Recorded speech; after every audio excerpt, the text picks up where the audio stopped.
एक सुपरस्टार जिसके पोस्टर पर लोग दूध चढ़ाते हैं, जिसकी फिल्म रिलीज हो तो थिएटर के बाहर हजारों लोगों की भीड़ त्योहार मनाने लगती है, जिसके एक डायलॉग पर सीटियां बजती हैं, पटाखे फूटते हैं और पूरा हॉल स्टेडियम बन जाता है। लेकिन सोचिए, अगर वही इंसान एक दिन फिल्मों की चमक छोड़कर राजनीति के सबसे खतरनाक मैदान में उतर जाए तो क्या होगा? क्या लाखों फैंस का प्यार वोट में बदल सकता है? क्या एक एक्टर सच में चीफ मिनिस्टर बन सकता है? और सबसे बड़ा सवाल, आखिर ऐसा क्या हुआ कि साउथ इंडिया का सबसे बड़ा मास हीरो सत्ता की तरफ कदम बढ़ाने लगा? लेकिन इस कहानी की शुरुआत राजनीति से नहीं होती, ना ही किसी ब्लॉकबस्टर फिल्म से। इस कहानी की शुरुआत होती है एक ऐसे लड़के से जिसे कभी कोई हीरो मानने को तैयार नहीं था। साल 1974, चेन्नई का एक फिल्मी परिवार। घर में कैमरे थे, स्क्रिप्ट्स थीं, शूटिंग की बातें थीं और इसी माहौल में जन्म हुआ जोसेफ विजय चंद्रशेखर का, जिसे दुनिया आज विजय थलापति के नाम से जानती है। बाहर से देखने पर सब कुछ परफेक्ट लगता था। पिता डायरेक्टर, मां सिंगर, यानी एक ऐसा घर जहां फिल्मों तक पहुंचना शायद आसान था। लेकिन फिल्मी दुनिया का सबसे बड़ा सच ये है कि इंडस्ट्री का दरवाजा खुल सकता है, लेकिन वहां टिकना सिर्फ तुम्हारे नाम से तय नहीं होता। और विजय बहुत जल्दी ये बात समझने वाले थे। बचपन में विजय वैसे नहीं थे जैसे आप किसी फ्यूचर सुपरस्टार को इमेजिन करते हैं। ना बहुत ज्यादा कॉन्फिडेंट, ना लाउड पर्सनैलिटी, ना स्टेज पर छा जाने वाला बच्चा। वो बेहद शांत थे, शर्मीले थे, ज्यादा दोस्तों में नहीं रहते थे। लेकिन फिर उनकी जिंदगी में एक ऐसा हादसा हुआ जिसने उन्हें अंदर से बदल दिया। लेकिन विजय हमेशा मिस्टीरियस रहे। पब्लिक अपीयरेंसेस कम, इंटरव्यूज कम, कंट्रोवर्सीज पर साइलेंस। वो जितना कम बोलते, क्यूरियोसिटी उतनी बढ़ती। फैंस उन्हें सिर्फ एक्टर नहीं, लीडर की तरह देखने लगे थे। उनके फैन क्लब्स पहले से सोशल वर्क कर रहे थे, blood donation camps, food distribution, public welfare. धीरे धीरे एक एक्टर की फैंडम पॉलिटिकल ग्राउंड वर्क जैसी लगने लगी। लेकिन विजय ने कुछ नहीं कहा, और शायद यही साइलेंस सबसे ज्यादा डेंजरस था। फिर एक दिन वो हुआ जिसकी उम्मीद थी, लेकिन टाइमिंग किसी ने इमेजिन नहीं की थी। विजय ने ऑफिशियली पॉलिटिक्स में एंट्री अनाउंस कर दी। पार्टी लॉन्च हुई, पूरा तमिलनाडु शॉक में था। कुछ लोगों ने कहा यह स्टंट है, कुछ ने कहा अनदर एक्टर ट्राइंग पॉलिटिक्स। लेकिन जो लोग हिस्ट्री जानते थे, उन्हें पता था कि तमिलनाडु में सिनेमा और पॉलिटिक्स का कनेक्शन कितना डीप है। यहाँ पहले भी एक्टर्स चीफ मिनिस्टर बन चुके हैं, इसलिए सवाल अब ये नहीं था कि विजय पॉलिटिक्स में आएंगे या नहीं। सवाल ये था कि क्या वो सच में सीएम बन सकते हैं। लेकिन पॉलिटिक्स फिल्मों जैसी नहीं होती। यहाँ स्क्रिप्ट नहीं होती, रीटेक नहीं होता और ऑडियंस फैन नहीं, वोटर होती है। यहाँ सिर्फ पॉपुलैरिटी काम नहीं आती, स्ट्रैटेजी चाहिए, पेशेंस चाहिए और सबसे जरूरी पब्लिक ट्रस्ट चाहिए। विजय जानते थे कि ये रास्ता डेंजरस है, क्योंकि अगर फेल हुए तो सिर्फ पॉलिटिकल इमेज नहीं, सुपरस्टार इमेज भी खतरे में पड़ सकती थी। फिर भी उन्होंने कदम पीछे नहीं लिया। क्यों? शायद क्योंकि इतने सालों में उन्होंने सिर्फ स्टारडम नहीं कमाया था, उन्होंने लोगों का इमोशनल कनेक्शन कमाया था। एक ऐसा कनेक्शन जहां लोग स्क्रीन के हीरो को रियल लाइफ सेवियर मानने लगते हैं। लेकिन यही सबसे बड़ा रिस्क भी है, क्योंकि जनता उम्मीद करती है और उम्मीदें टूटती हैं तो सबसे ज्यादा दर्द भी वहीं होता है। आज विजय एक ऐसे मोड़ पर खड़े हैं जहां उनके सामने दो रास्ते हैं। पहला, फिल्मों के अनडिस्प्यूटेड किंग बने रहना। दूसरा, पॉलिटिक्स के अनसर्टन बैटलफील्ड में उतरना, जहां जीतोगे तो इतिहास बनोगे, हारोगे तो लेगेसी सवालों में आ जाएगी। लेकिन शायद हिस्ट्री उन्हीं लोगों को याद रखती है जो रिस्क लेते हैं। एक शर्मीला लड़का जिसे कभी हीरो मटेरियल नहीं माना गया, जिसने फेलियर्स देखे, इंसल्ट सुने, रिजेक्शन झेला, वही लड़का साउथ इंडिया का सबसे बड़ा सुपरस्टार बन गया। और अब वही इंसान राजनीति की सबसे बड़ी लड़ाई लड़ने निकल चुका है। सवाल सिर्फ इतना है, क्या लोगों का प्यार सत्ता में बदल पाएगा? क्या विजय सिर्फ थलापति रहेंगे या एक दिन तमिलनाडु उन्हें चीफ मिनिस्टर कहेगा? जवाब फ्यूचर देगा। लेकिन एक बात तय है, ये कहानी अभी खत्म नहीं हुई, असली क्लाइमैक्स अभी बाकी है। लेकिन अगर आपको लगता है कि विजय की कहानी यहाँ आसान हो गई थी, तो शायद आप इस कहानी का सबसे डेंजरस हिस्सा अभी तक नहीं जानते। क्योंकि सुपरस्टार बनना मुश्किल था, लेकिन सुपरस्टार बने रहना उससे भी ज्यादा मुश्किल होने वाला था। और यही वो फेज था जहां विजय को सिर्फ ऑडियंस नहीं, पूरा सिस्टम टेस्ट करने वाला था। गिल्ली की सक्सेस के बाद विजय का नाम हर घर में पहुंच चुका था। थिएटर्स के बाहर लोगों की भीड़ अब नॉर्मल बात हो चुकी थी। फिल्म रिलीज का मतलब हॉलिडे जैसा माहौल, सुबह 4 बजे shows, giant cutouts, milk abhishekam, crackers, celebration. लेकिन सक्सेस एक ऐसी चीज है जो जितने फैंस लाती है उतने क्रिटिक्स भी पैदा करती है, और विजय के साथ भी यही हुआ। कुछ लोग उन्हें सिर्फ मास हीरो कहकर डिसमिस करने लगे। क्रिटिक्स बोलते same acting, same style, safe films. धीरे धीरे सवाल उठने लगे कि क्या विजय सिर्फ फॉर्मूला हीरो बनकर रह जाएंगे? क्या वो कभी खुद को रीइन्वेंट कर पाएंगे? और शायद ये सवाल विजय के दिमाग में भी चल रहा था, क्योंकि अंदर ही अंदर वो सिर्फ सुपरस्टार नहीं बनना चाहते थे, वो इन्फ्लुएंस बनना चाहते थे। इसी बीच एक इंटरेस्टिंग चीज होने लगी। उनकी फिल्मों में पॉलिटिक्स के संकेत दिखने लगे, डायलॉग्स बदलने लगे, स्टोरीज बदलने लगी।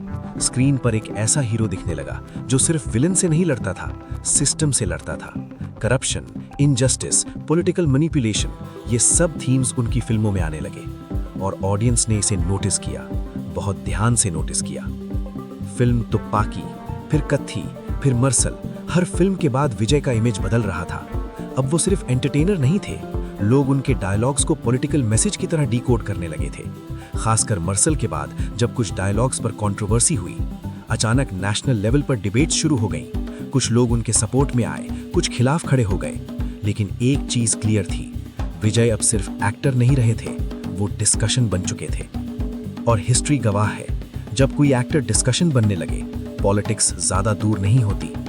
लेकिन विजय का तरीका अलग था, ना अग्रेसिव स्पीचेस, ना मीडिया इंटरव्यूज, ना अननेसेसरी स्टेटमेंट्स। वो चुप रहते थे, और कभी-कभी साइलेंस किसी स्पीच से ज्यादा पावरफुल होता है, क्योंकि लोग खुद कहानी बनाना शुरू कर देते हैं। हर फिल्म रिलीज पर स्पेकुलेशन बढ़ती, क्या ये पॉलिटिकल सिग्नल है? हर डायलॉग डाइसेक्ट होता, हर पब्लिक अपीयरेंस एनालाइज होती। विजय कुछ नहीं बोलते, लेकिन पूरा तमिलनाडु उनके बारे में बात करता।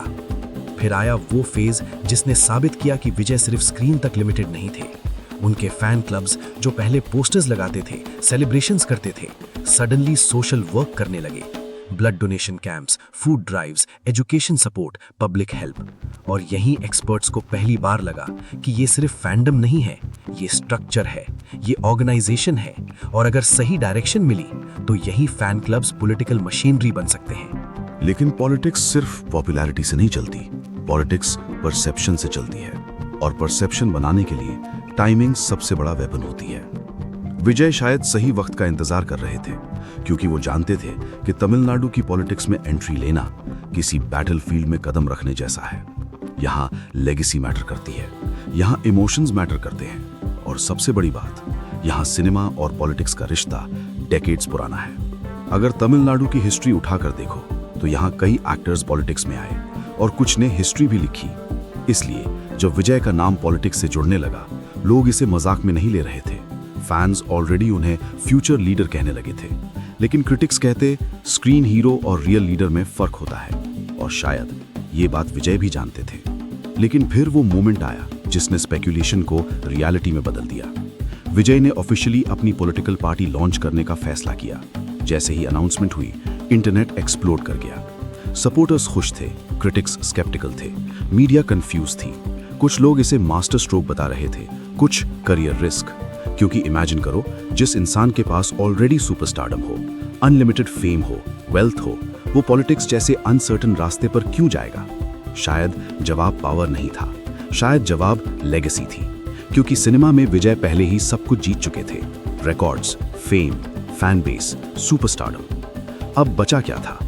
शायद हिस्ट्री, शायद वो जगह जहां लोग सिर्फ क्लैप नहीं करते, रिस्पेक्ट भी देते हैं। लेकिन प्रॉब्लम ये थी, पॉलिटिक्स में कोई बैकग्राउंड स्कोर नहीं बचता। यहाँ जनता रियल आंसर्स मांगती है, यहाँ प्रॉमिसेस टेस्ट होते हैं, यहाँ इमेज नहीं, डिसीजंस मैटर करते हैं। और तभी शुरू हुआ क्रिटिसिज्म का नया दौर। ओपोनेंट्स बोले एक्टर है, गवर्नेंस क्या समझेगा। कुछ ने कहा ये पब्लिसिटी है, कुछ बोले फैंस वोट नहीं बनते। लेकिन विजय की जर्नी का सबसे इंटरेस्टिंग पार्ट हमेशा यही रहा है, जितना उन्हें अंडर एस्टिमेट किया गया, उतना वो डेंजरस बनते गए। जब कहा गया हीरो मटेरियल नहीं है, सुपरस्टार बन गए। जब कहा गया खत्म हो जाएंगे, स्ट्रॉन्गर कमबैक किया। और अब जब कहा जा रहा है पॉलिटिक्स मुश्किल है, शायद कहानी फिर इंटरेस्टिंग होने वाली है। लेकिन एक सवाल अभी भी हवा में तैर रहा है, क्या जनता विजय को सिर्फ स्क्रीन हीरो की तरह प्यार करती है या सच में लीडर की तरह देखती है? क्योंकि फैन होना और वोटर होना दोनों अलग चीजें हैं। थिएटर में विसल बजाना आसान है, लेकिन बैलेट पेपर पर भरोसा जताना बहुत बड़ा फैसला होता है। आज तमिलनाडु की पॉलिटिक्स एक नए मोड़ पर खड़ी है। पुराने बड़े चेहरे मौजूद हैं, पॉलिटिकल इक्वेशन स्ट्रांग है, कंपटीशन ब्रूटल है, और इसी बैटलफील्ड में एंट्री ली है एक ऐसे इंसान की जिसकी सबसे बड़ी ताकत उसका इमोशनल कनेक्शन है। लेकिन इमोशनल कनेक्शन हमेशा जीत दिला दे ये जरूरी नहीं। पॉलिटिक्स पेशेंस मांगती है, प्लानिंग मांगती है, सैक्रिफाइस मांगती है, और सबसे बड़ा सैक्रिफाइस शायद सिनेमा। क्योंकि जितना विजय पॉलिटिक्स में जाएंगे उतना फिल्मों से डिस्टेंस बढ़ेगा, और फैंस के लिए यह आसान नहीं होगा। इमेजिन करो एक इंसान जिसने लाखों लोगों को एंटरटेनमेंट दिया, अब उन्हीं लोगों के फ्यूचर की जिम्मेदारी मांग रहा है। ये ट्रांजिशन आसान नहीं होता। यहाँ एक्सपेक्टेशंस डेंजरस लेवल पर पहुंच जाती हैं। लोग परफेक्शन एक्सपेक्ट करते हैं और रियलिटी हमेशा इम्परफेक्ट होती है। लेकिन अगर विजय की पूरी जर्नी से एक चीज सीखने को मिलती है तो वो ये कि उन्होंने कभी इजी रूट चूज नहीं किया। रिजेक्शन मिला, रुके नहीं। क्रिटिसिज्म मिला, बदले नहीं। स्टारडम मिला, ओवर एक्सपोज नहीं हुए। पॉलिटिक्स आई, पीछे नहीं हटे। और शायद इसी वजह से लोग अभी भी क्यूरियस हैं, क्योंकि विजय प्रिडिक्टेबल नहीं है। अब कहानी उस मोड़ पर पहुंच चुकी है जहां क्लाइमैक्स फ्यूचर में लिखा जाएगा। क्या वो सच में तमिलनाडु की राजनीति बदल पाएंगे? क्या फैंस वोटर्स बनेंगे? क्या एक सुपरस्टार सच में सत्ता तक पहुंचेगा, या फिर ये जर्नी सिर्फ एक एम्बिशियस एक्सपेरिमेंट बनकर रह जाएगी? अभी जवाब किसी के पास नहीं, लेकिन इतना तय है, तमिलनाडु की पॉलिटिक्स में एक नया चैप्टर खुल चुका है, और उसके सेंटर में खड़ा है एक नाम, विजय थलापति। और शायद असली फिल्म अब शुरू हुई है। लेकिन हर बड़ी कहानी में एक ऐसा मोड़ आता है जहां इंसान को डिसाइड करना पड़ता है कि उसे कंफर्टेबल जिंदगी चाहिए या इतिहास में नाम। और शायद विजय अपनी जिंदगी के ठीक उसी मोड़ पर खड़े हैं। क्योंकि सोचिए, एक इंसान जिसके पास फेम है, पैसा है, सुपरस्टारडम है, लाखों फैंस हैं, जिसे हर फ्राइडे सिर्फ एक फिल्म रिलीज करनी है और करोड़ों कमाने हैं, वो आखिर उस रास्ते पर क्यों जाएगा जहां क्रिटिसिज्म है, प्रेशर है, एनिमीज हैं, और फेलियर का रिस्क भी सबसे बड़ा है? जवाब शायद सिर्फ पॉलिटिक्स नहीं, पर्पस है। क्योंकि अगर आप विजय की जर्नी को ध्यान से देखो तो एक पैटर्न दिखाई देता है। शुरू में वो सिर्फ एक्टर थे, फिर मास हीरो बने, फिर लोगों की आवाज जैसा इमेज बनने लगा, और अब धीरे धीरे पॉलिटिकल आइडेंटिटी शेप ले रही है। ये ओवरनाइट नहीं हुआ, सालों लगे हैं। शायद प्लानिंग भी रही हो, शायद टाइमिंग भी, लेकिन एक चीज क्लियर है, ये फैसला अचानक नहीं लिया गया। तमिलनाडु की पॉलिटिक्स बाकी इंडिया से थोड़ी अलग है। यहाँ सिनेमा सिर्फ एंटरटेनमेंट नहीं, इमोशन है। यहाँ एक्टर्स सिर्फ स्टार्स नहीं, सिंबल्स बन जाते हैं। लोग स्क्रीन पर दिखाई देने वाले हीरो में रियल लाइफ सेवियर देखने लगते हैं, और हिस्ट्री ये पहले भी साबित कर चुकी है। इसलिए जब विजय ने पॉलिटिकल एंट्री की, लोगों ने इसे इम्पॉसिबल नहीं माना। डिफिकल्ट, हाँ, इम्पॉसिबल शायद नहीं। लेकिन असली चैलेंज अब शुरू होता है, क्योंकि स्क्रीन पर विलन को 3 घंटे में हराना आसान है, रियलिटी में सिस्टम बदलना नहीं।